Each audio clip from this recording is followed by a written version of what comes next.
আপনাদের কি মনে হয় আমি খুব ভালো মানের ওয়েল্ডার? না, আমি খুব ভালো মানের ওয়েল্ডার না। তারপরও আমি ভিডিওর মাধ্যমে আপনাদের কিছু শেখানোর চেষ্টা করি।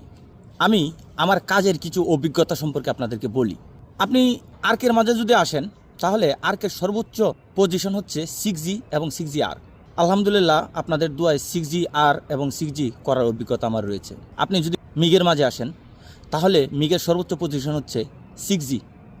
আলহামদুলিল্লাহ আপনাদের দোয়ায় 6G পর্যন্ত করার অভিজ্ঞতা আমার রয়েছে।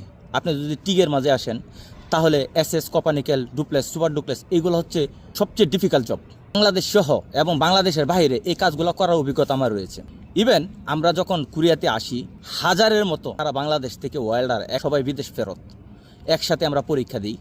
এর ভিতরে কয়েক ধাপে পরীক্ষা হওয়ার পর আমরা 40 জন এই কোরিয়াতে আসার সুযোগ পাই। আলহামদুলিল্লাহ আপনাদের দোয়ায় এই 40 জনের মাঝে আমি একজন।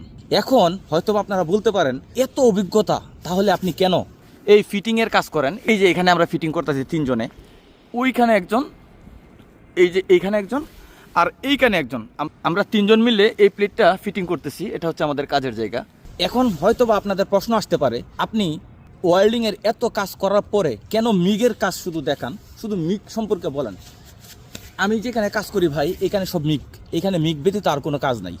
তো আমি চেষ্টা করি আপনাদেরকে মিগের মাঝে যতটুকু সহযোগিতা করা যায় আপনাদের ততটুকু সহযোগিতা করার। এখন আপনারা যারা নতুন ওয়েল্ডার রয়েছেন অথবা ভয় পাইতে পারেন যে কী ব্যাপার, ওয়েল্ডিংয়ের এত কাজ শিখতে হয়। এই কাজগুলো একদিনে হয় না, আপনি চাইলে একদিনে শিখতে পারবেন না। বছরের পর বছর কাজ করার পর আপনি এগুলো অটোমেটিক শিখে যাবেন। এই কাজগুলো শিখতে আমার প্রায় 1 যুগের উপরে সময় লাগছে। 1 যুগ আগে আমি কোথায় ছিলাম জানেন? 1 যুগ আগে আমি ঠিক এই জায়গার ভিতরে ছিলাম।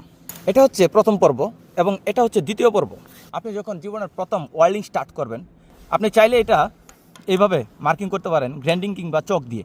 আমি বলবো না গ্রাইন্ডিং দিয়ে করার জন্য, কারণ যেহেতু আপনি নতুন, গ্রাইন্ডিং দিয়ে করতে গেলে হয়তো বা আপনার সমস্যা হতে পারে। আপনি এইভাবে চক দিয়ে মার্কিং করবেন এবং এইভাবে মার্কিং করবেন।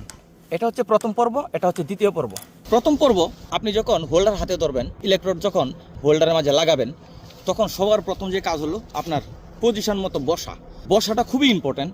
আপনি যখন ফ্ল্যাটে ওয়েল্ডিং করবেন ঠিক এইভাবে, আমি যেভাবে বসছি দেখেন, এইভাবে ওয়েল্ডিংয়ের কাপড় চোপড় নোংরা হয়ে যায়, কারণ এই কারণেই এই ময়লার মধ্যে এইভাবে পজিশন নিয়ে বসার পরে আপনি মনে করেন এটা আপনার হোল্ডার, কারেন্ট সেট করে এইভাবে সোজা টেনে আসবেন। এইভাবে 1 সপ্তাহ ট্রাই করবেন, আপনি দেখবেন আপনার এটা কমপ্লিট হয়ে যাবে।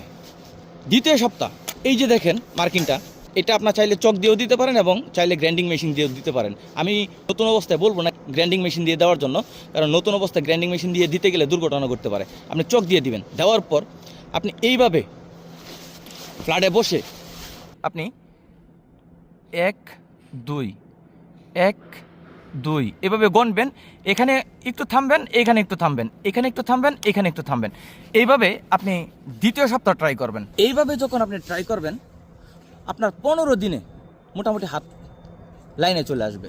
ওয়েল্ডিংয়ের সময় এই আপনার যে হোল্ডার শক্ত করে ধরা যাবে না, একদম নরম হাতে।